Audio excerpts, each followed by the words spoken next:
जय हिंद साथियों, unique classes with Sonu channel में आपका स्वागत है। आज का हमारा टॉपिक है अलंकार। आपके विभिन्न एग्जाम में अलंकार से प्रश्न आते हैं। आइए हम डिटेल से अलंकार के बारे में डिस्कस करते हैं। चलिए वीडियो को शुरू करते हैं।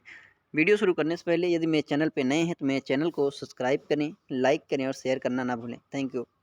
अलंकार होता क्या है? देखिए, अलंकार किसी काव्य की शोभा बढ़ाने वाले तत्वों को अलंकार कहते हैं। अलंकार के दो भेद होते हैं। पहला है शब्दालंकार, दूसरा है अर्थालंकार। अब बात कर लेते हैं शब्दालंकार में कौन कौन से आते हैं, इनकी भी चर्चा करते हैं। शब्दालंकार दो शब्दों से मिलकर बना होता है। शब्द धन अलंकार, जिस अलंकार में शब्दों के प्रयोग के कारण कोई चमत्कार उपस्थित होता जाता है, उन शब्दों के स्थान पर समानार्थी शब्द दूसरे शब्दों के रख देने से वह चमत्कार समाप्त हो जाता है, वो शब्दालंकार माना जाता है। हम शब्दालंकार के अंतर्गत 3 अलंकार की चर्चा करेंगे।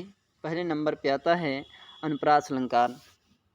जब किसी काव्य को सुंदर बनाने के लिए किसी वर्ण की बार बार आवृत्ति हो तो वह अनुप्रास अलंकार कहलाता है। जैसे रघुपति राघव राजा राम, यहाँ रा वर्ण की बार बार आवृत्ति हो रही है, बार बार आ रहा है, इसलिए यह अनुप्रास अलंकार होगा। नेक्स्ट है यमक अलंकार। यमक शब्द का मतलब दो होता है, अर्थात जब कविता में किसी एक शब्द का एक से अधिक बार भिन्न भिन्न अर्थों में प्रयोग होता है, तब वहाँ यमक शब्दालंकार होता है। जैसे काली घटा का घमंड घटा।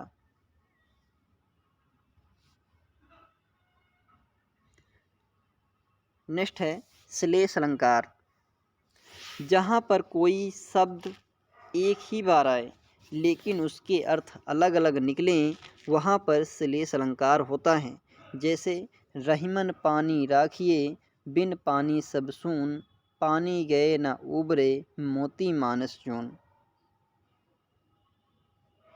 अब बात कर लेते हैं अर्थालंकार की। काव्य में जहाँ अर्थ के कारण विशेष सौंदर्य या चमत्कार उत्पन्न होता है, वहाँ अर्थालंकार होता है। अर्थालंकार के भी 3 रूप यहाँ पे दिया गया है। पहले नंबर पे आता है उपमा अलंकार, दूसरे नंबर पे आता है रूपक अलंकार और तीसरे नंबर पे आता है उत्प्रेक्षा अलंकार। आइए हम इसका डिटेल से अध्ययन करते हैं। उपमा अलंकार कहते किसे हैं? जहाँ पर एक वस्तु की तुलना किसी दूसरी वस्तु से की जाए, वहाँ पर उपमा अलंकार होता है। उपमा अलंकार के भी 4 अंग होते हैं। पहला है उपमेय। जिस वस्तु की समानता बताई जाती है उसे उपमेय कहा जाता है।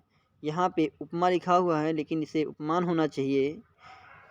जिस वस्तु से तुलना की जाती है उसे उपमान कहा जाता है। वाचक शब्द, समानता को व्यक्त करने वाला शब्द वाचक शब्द कहलाता है। साधारण धर्म किसे कहते हैं? जो गुण उपमा और उपमेय में समान रूप में रहता है उसे साधारण धर्म कहते हैं। जैसे हरिपद कोमल कमल से। स्पष्टीकरण यहाँ देखा जाए तो उपमेय हरिपद है, उपमान कमल है, वाचक शब्द से है, साधारण धर्म कोमल है। आइए हम रूपक अलंकार को समझते हैं। जहाँ पर उपमेय में उपमान का भेद रहित आरोप होता है, वहाँ रूपक अलंकार होता है। जैसे चरण कमल बंदेव हरिराई। स्पष्टीकरण है, यहाँ चरण में कमल का भेद न रखकर एक रूपता बताई गई है। अब बात करते हैं उत्प्रेक्षा अलंकार की। जहाँ पर उपमेय में उपमान का संभावना व्यक्त की जाए, वहाँ पर उत्प्रेक्षा अलंकार होता है।